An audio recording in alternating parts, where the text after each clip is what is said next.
चलिए, कंसेप्ट की पाठशाला में आप लोग का स्वागत है।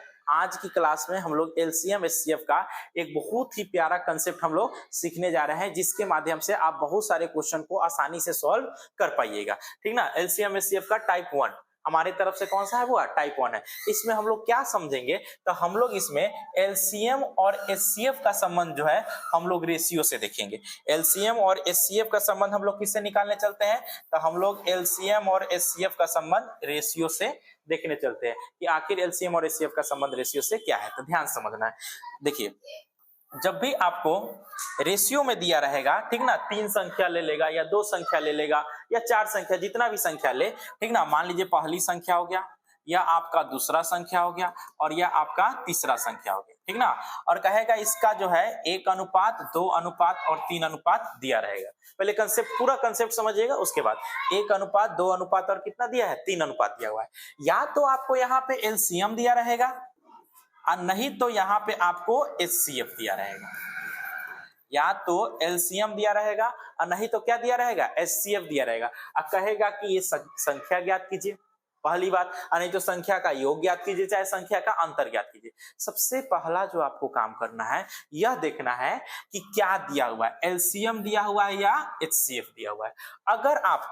अगर आपको एलसीएम दिया हुआ है, अगर क्या दिया हुआ है, एलसीएम दिया हुआ है, तो इन सभी संख्या का, यानी कि 1 2 3 का आप क्या कीजिएगा, इन सभी संख्या का एलसीएम निकालकर, सभी संख्या का एलसीएम निकालकर, यानी 1 2 और 3 का एलसीएम निकालकर, और किसके बराबर कर देना है, इसका एलसीएम निकालकर, एलसीएम जो दिया रहेगा मेन वैल्यू, उस मेन वैल्यू के बराबर निकाल देना है।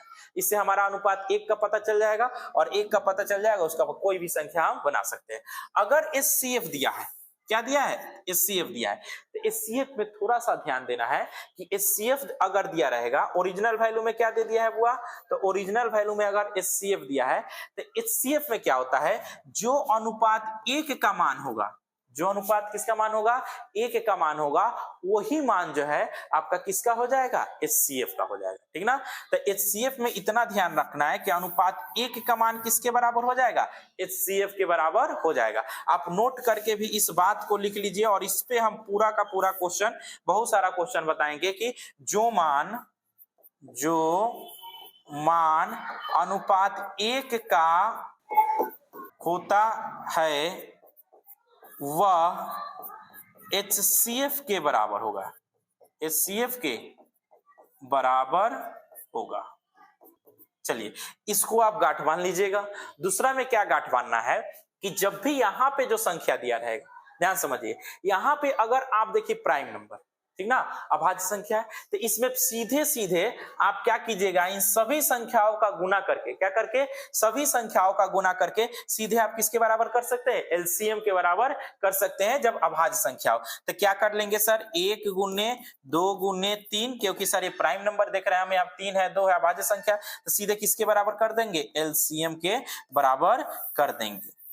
ठीक ना। और यहां से एलसीएम 1 का वैल्यू आ गया। अब जैसे ही आप 1 का वैल्यू प्राप्त कर लेते हैं ना, तो जैसे ही 1 का वैल्यू प्राप्त कर लीजिएगा अनुपात में, आप इसमें यहां से कुछ भी निकाल सकते हैं। ठीक ना।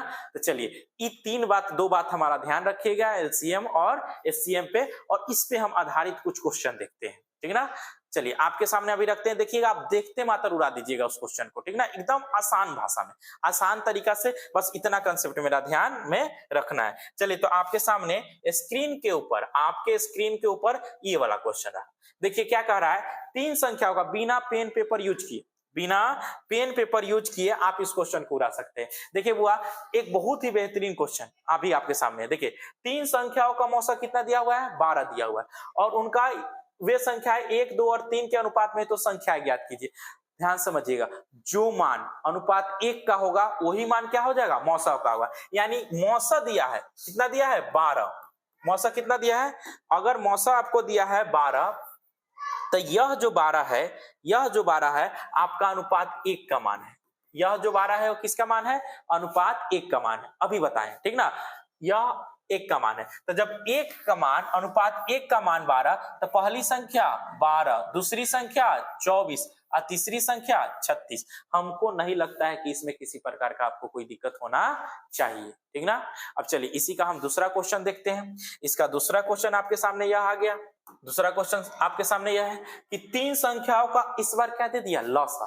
तीन संख्याओं का अगर लौसा दिया है 36, समझिएगा, और वो संख्याएं दिया है 1:2:3 के अनुपात में, तो वह संख्याएं क्या ज्ञात हुई। तो पहले मौसा दिया था तो कंपेयर किए मौसा से, इस बार लौसा दे रहा है तो कंपेयर किससे करेंगे, लौसा से कंपेयर करेंगे। तो 3 दूना 6, यानी कि इस बार अनुपात 6 का मान कितना दिया है, 36, तो अनुपात 1 का मान कितना हो जाएगा, 6। ये सब क्वेश्चन जो है बिना पेन पेपर यूज किए आप लोग बना सकते हैं। तो 1 का मान 6, तो देखो तो 1 का मान 6, 2 का मान 12 और 3 का मान 18, यही क्वेश्चन का क्या हो जाएगा, आंसर। यानी कि 6, 12 और 18 ये क्वेश्चन का आंसर हो गया, ठीक ना। तो इतना बात आप लोग को ध्यान में रखना है कि ये जो है मेरा क्वेश्चन का क्या हो गया, आंसर हो गया, ठीक ना। इसमें से कहीं से किसी को कोई दिक्कत नहीं होना चाहिए, ठीक ना। अब इसी तरह का अगला क्वेश्चन देखते हैं। अगला क्वेश्चन देखिए, देखो दो संख्याओं का लौसा और मौसा 84 और कितना दिया हुआ है, 21 दिया हुआ है। कितना दिया हुआ है, 84 और 21। यदि वे संख्याएं 4 और 1 के अनुपात में है तो दोनों संख्या ज्ञात कीजिए। देखिए हम आपको बता दें कि हमको मौसा दे दिया है ऑलरेडी, कितना है, 21 है। मौसा कितना है, 21 है, यानी कि अनुपात 1 का मान कितना दे दिया, 21। इस दोनों संख्याओं में छोटी संख्या कौन है, 1। छोटी संख्या कौन है, 1। आपसे पूछ रहा है दोनों संख्याओं में छोटी संख्या, यानी अनुपात 1 का ही तो मान पूछ रहा है, और अनुपात 1 का मान किसके बराबर, 21 के बराबर, और यही 21 मेरे क्वेश्चन का क्या हो जाएगा, आंसर हो जाएगा। यानी कि सर ये 21 आपका क्या हो जाएगा, आंसर हो जाएगा। देखिए चुटकी में क्वेश्चन बन रहा है, बस आपको कंसेप्ट सीखना है। क्या कर लेना है, कंसेप्ट को सीख लेना है। चलिए अगला क्वेश्चन हम लोग देखते हैं। अगला क्वेश्चन आपके सामने है ये वाला क्वेश्चन, ठीक ना। देखिए इस क्वेश्चन में क्या कह रहा है, इस क्वेश्चन में कह रहा है दो संख्याओं का मौसा 8 है। दो संख्याओं का मौसा कितना है, 8 है। तब निम्नलिखित में से कौन सी संख्या जो उनका लौसा लघुत्तम समावर्तक नहीं हो सकती है। अब इसका एक बहुत प्यारा सा कंसेप्ट है, इस प्यारे से कंसेप्ट को देख लीजिए और ये क्वेश्चन आपका क्या हो जाएगा, सॉल्व हुआ। देखिए आप बस इतना ध्यान रखिएगा, मेरा नोट में एक बात लिख लीजिए कि मौसा हमेशा लौसा को काटेगी। मौसा हमेशा लौसा को काटेगी, यानी कि आपका HCF जो होगा वो हमेशा किसको काटेगा, एलसीएम को काटेगा। तो जब HCF एलसीएम को काटेगा तो हमको क्या दिया हुआ है, हमको HCF दिया हुआ है। HCF कितना दिया हुआ है, 8। अब कह रहा है इसमें से एलसीएम कौन हो नहीं होगा, तो जो जो कट जाएगा वह होगा, जो नहीं कटेगा वो नहीं होगा। यानी जो जो कट जाएगा वो होगा, जो नहीं कटेगा वो नहीं होगा। तो देखिए 8 से इसमें कौन कट जा रहा है, 24, तो ये हो सकता है। 8 से कौन कट जा रहा है, 48, ये भी हो सकता है। 8 से कौन कट जा रहा है, 60, ये भी हो सकता है। ये तीनों होगा और आपसे पूछ रहा है नहीं होगा, तो नहीं होगा इसका मतलब कौन नहीं होगा, 60 नहीं होगा, क्योंकि 60 जो है 8 से क्या हो रहा है, नहीं कट रहा है। समझ में आ गया, क्लियर हो गया।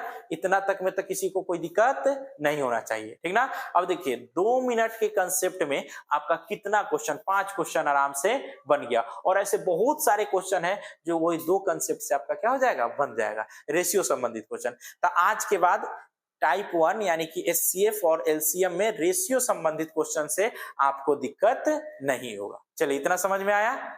चलिए मिलते हैं फिर से नेक्स्ट वीडियो में, ऐसा ही कंसेप्ट लेके आएंगे। तब तक के लिए जय हिंद।